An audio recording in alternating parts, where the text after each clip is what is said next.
हम बात कर रहे हैं बिहार की। नीतीश कुमार का राज्यसभा जाना तय है। मुख्यमंत्री की सीट खाली होगी तो उस पर क्या बीजेपी की सवारी होगी? नीतीश कुमार के नॉमिनेशन की प्रक्रिया शुरू हो चुकी है। ये बड़ी खबर आपको दे दें, विधानसभा में पर्चा दाखिल करने की तैयारी शुरू हो चुकी है। हमारे सहयोगी नीतीश चंद्र ये बता रहे हैं कि जो औपचारिकताएं हैं वो पूरी की जा रही हैं। नॉमिनेशन फाइल होगा, नीतीश कुमार का होगा। अब यहां से यू टर्न की भी कोई पॉसिबिलिटी दिखाई नहीं दे रही है। चाहे आप स्वास्थ्य कारणों का हवाला दें या फिर एक स्मूथ ट्रांजिशन बिहार की सत्ता में जो बीजेपी चाहती थी उसका आप हवाला दें, तो वो होता हुआ दिखाई दे रहा है। अब अगर नीतीश कुमार मुख्यमंत्री नहीं, क्योंकि वो राज्यसभा जा रहे हैं, तो फिर मुख्यमंत्री कौन बन सकता है? क्या वो नित्यानंद राय हो सकते हैं? क्या वो सम्राट चौधरी हो सकते हैं? कोई और दूसरा चेहरा इसमें नाम शामिल हो सकता है? हमारे दोनों सहयोगी नीतीश चंद्र और देवेंद्र पराशर जुड़े हुए हैं। नीतीश, और कौन कौन से नाम हैं जो इस लिस्ट में हैं? एक एक करके हम इन नामों पर ही चर्चा कर लें। क्या नित्यानंद राय होंगे? सबसे पहले नित्यानंद राय पर चर्चा हो जाए। जी हाँ, बिल्कुल नित्यानंद राय के नाम की भी चर्चा है, लेकिन जाहिर है बीजेपी में ये अनुमान लगाना बड़ा मुश्किल है।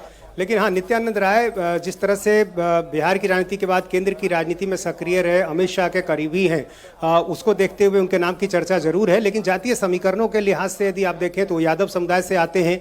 बिहार में जो एनडीए का चुनावी मुकाबला यदि कहें तो सीधे तौर पर यदि किसी बड़ी जाति से है वो यादव से है। तो क्या ऐसे में ये एक बड़ा दांव बीजेपी आजमाएगी? क्या उस परिस्थिति में जबकि मध्य प्रदेश में यादव समाज से आने वाले मोहन यादव मुख्यमंत्री हैं, उसको भी देखते हुए क्या नित्यानंद राय के नाम पर मुहर लग सकती है? ये ऐसे तमाम सवाल हैं जिसका जवाब जो है ढूंढने के बाद ही शायद पार्टी इस दिशा में आगे बढ़े।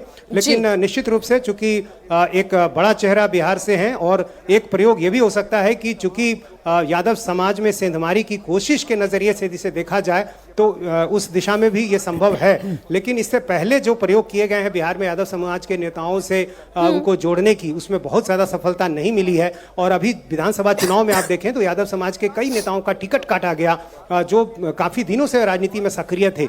तो उस पृष्ठभूमि में देखें तो ये संभावना थोड़ी कम लगती है। लेकिन निश्चित रूप से एक मजबूत दावेदारों में नित्यानंद राय का नाम है। कुछ प्रॉस एंड कॉन्स पे चूंकि हम चर्चा करें, देवेंद्र, तो नित्यानंद राय और सम्राट चौधरी अगर दोनों में तुलना की जाए तो कुर्मी समाज के बाद कुशवाहा समाज सबसे बड़ा समाज है।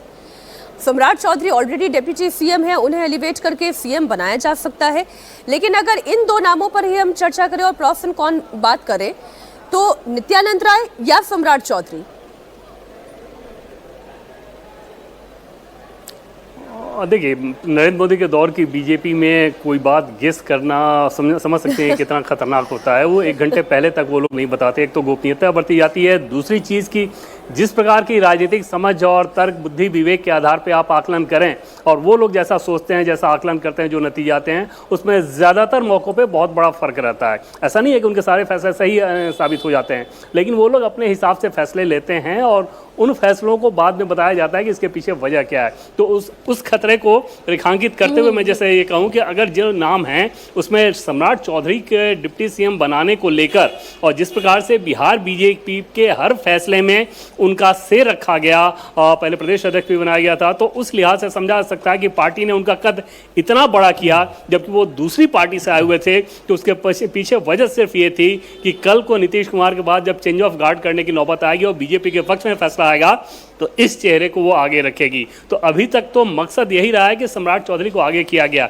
लेकिन इसमें भी कोई दो राय नहीं कि बिहार बीजेपी का एक सेक्शन इस राय की भी वकालत करता है कि क्योंकि अभी आरजेडी बहुत अच्छी स्थिति में है नहीं और वहाँ पर अगर यादव कम्युनिटी के किसी व्यक्ति को आगे कर दिया जाए तो जो यादव कम्युनिटी पूरी तरह से ग्लू हुआ है आरजेडी के साथ, उसे हम तोड़ सकते हैं। हालांकि राजनीतिक तौर पे ये बहुत खतरनाक काम होगा और ये आप कह सकती हैं एक तरह से कि एक दुस्साहसिक फैसला होगा बीजेपी अगर ऐसा करती है तो। लेकिन वो ऑन बोर्ड ज़रूर है, वो डिस्कशन में ज़रूर है।